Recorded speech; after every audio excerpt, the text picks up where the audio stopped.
It's officially that time of year again, what the industry used to call E3 week. Well, it's finally upon us, and even though the old convention center days are dead and buried, the hype train has completely left the station. Sony, Microsoft, and Nintendo are gearing up for massive summer showcases over the next couple of weeks, and the rumor mill is already working overtime to leak every surprise they have left. Today, we're going to be doing a massive deep dive breaking down of exactly what you need to expect from at least Sony and Microsoft right now and their presentations in gaming, separating the guaranteed heavy hitters from the corporate pipe dreams. And Nintendo will come later on, but not in this video. Let's get right into it. Sony is kicking things off first with another PlayStation State of Play on Tuesday, June 2nd at 2 p.m. Pacific Time and 5 p.m. Eastern. This is slated to be an hour-plus presentation, and we already know exactly what is opening the show. Marvel's Wolverine is confirmed to make an appearance ahead of its September 15th release.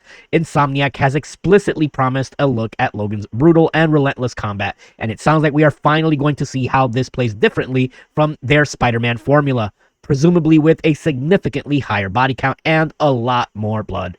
From there, we have to look at Sony's Santa Monica Studios. Now, back in February, they completely shadow dropped the 2D side-scroller God of War Sons of Sparta.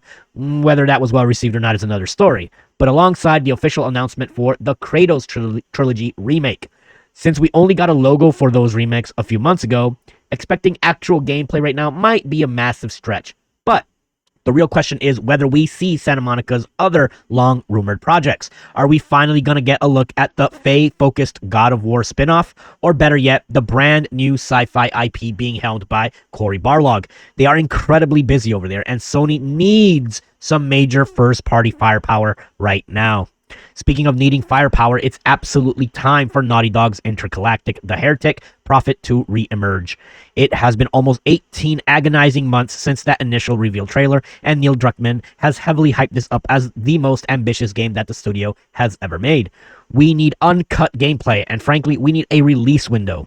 Moving over to Guerrilla Games, it feels way too early to see the third chapter of Aloy's mainline story, but we are absolutely due for a deeper look at Horizon Hunters Gathering. This is their 3-player co-op machine hunting action game, sporting a decidedly more cartoonish art style. I want to know exactly what the monetization model is here. Sony will be pushing it. Would it be free to play, or are they charging full price for a multiplayer spinoff? We also can't forget Housemarque. They just gave us Sorrows, but considering how much post-launch love Returnal got with co-op and the Tower of Sisyphus, I wouldn't be surprised to see major content roadmap drop for Sorrows. As for the rest of PlayStation Studios, well, there are a lot of question marks. Gran Turismo 8 feels like a safe bet, right? I mean, we're deep into the PS5 life. Maybe a tease since the franchise hits its 30th anniversary in 2027. We are also waiting for signs of life from Media Molecule, Bend Studio, and whatever Haven is doing with Fair Games, which might be rebranding to Break-In. But looking at third-party and timed exclusives, Sony's lineup starts to look incredibly dense.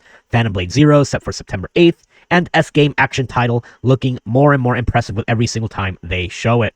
And just to manage expectations regarding hardware, do not expect a PlayStation 6 reveal. Between the soaring global cost of RAM, American tariff policies absolutely wrecking any kind of tech supply chain, and the general economic disarray caused by the AI bubble, along with other countries that are also doing tariffs on their end, a new home console preview is highly unlikely before late 2027. We might get a tease for that heavily rumored portable hybrid handheld later this year to combat Nintendo, but don't hold your breath for that on June 2nd. That brings us to Microsoft. Xbox is stepping up to the plate on Sunday, June 7th at 10 a.m. Pacific, 1 p.m. Eastern, and they are following up the main showcase with a dedicated deep dive direct, entirely focused on Gears of War E-Day.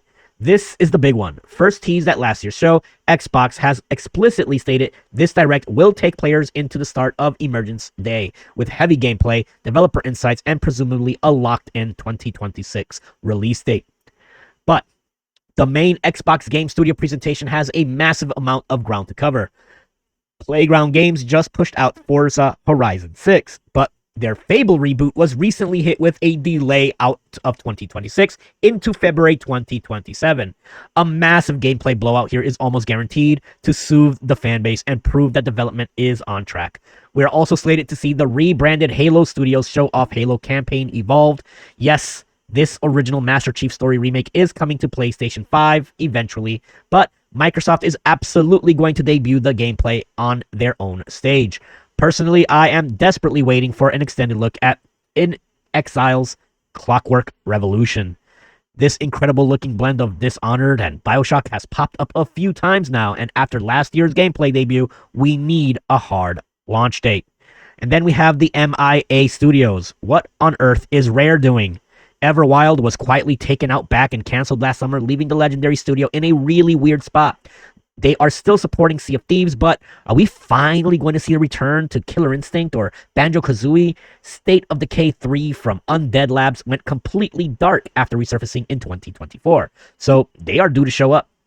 Obsidian had a massive 2025 with Avowed and The Outer Worlds 2, so they get a pass if they don't have anything this year, but unless they want to drop a nuclear surprise like Fallout New Vegas, then that would be a cool remake that I'd be more than happy to see happen. Looking at their biggest acquisition, of course, Activision, Blizzard, and Bethesda Megacorp umbrella, Call of Duty is obviously going to be taking a huge slot with Infinity Ward revealing Modern Warfare 4 last week. That is moving the franchise to Korea for an October launch. And for the first time since Call of Duty Ghosts, Call of Duty is back on Nintendo platforms, with the Switch 2 version coming out day and date as the other systems, along with its multiplayer being completely intact and cross-platform with mouse support and gyro support. For Blizzard, expect the usual live service updates for Overwatch 10th Anniversary, Diablo 4, Lord of Hatred Fallout, and World of Warcraft post-midnight roadmap. Maybe a tease of The Last Titan if we are incredibly lucky. But for Bethesda, all eyes remain on Elder Scrolls 6. Todd Howard admitted announcing it back in 2018 was a mistake, but it has been 8 years, and it is time to show something. If not, we might see the rumored Fallout 3 remake, id Software mysterious follow-up to Doom, The Dark Ages, or Machine Games officially unveiling the final chapter of BJ Blazkowicz Wolfenstein's trilogy. We also absolutely need an update on Arcane Lion's Blade game, which has been completely silent since 2023. And to round out Microsoft's showcase, the third-party partnerships are looking incredibly stacked. Expect to see gameplay for Atlus's highly anticipated Persona 4 revival, alongside Game Freak's non-Pokemon RPG Beasts of Reincarnation. We're also keeping our eyes open for Resonance, A Plague Tale, Mudang, Two Hearts, and the vampire RPG Blood of Dawn Walker. It is going to be an absolutely massive 2 weeks. Just like Sony, Microsoft has explicitly confirmed that we will not be seeing their next-gen Project Helix hybrid hardware at this show, so again, keep your expectations strictly on the software. The next 2 weeks will dictate the entire momentum for the industry for at least the next year or two. I want to hear from you guys down in the comments. Which showcase do you think has the stronger hand right now? And what is your wildest prediction for a surprise reveal? Drop your thoughts below. Make sure you hit that subscribe button, and we will see you guys on June 2nd for that PlayStation State of Play reaction. Thanks for watching. Like, share, subscribe, hype the video, and I will catch you guys in the next one. Peace!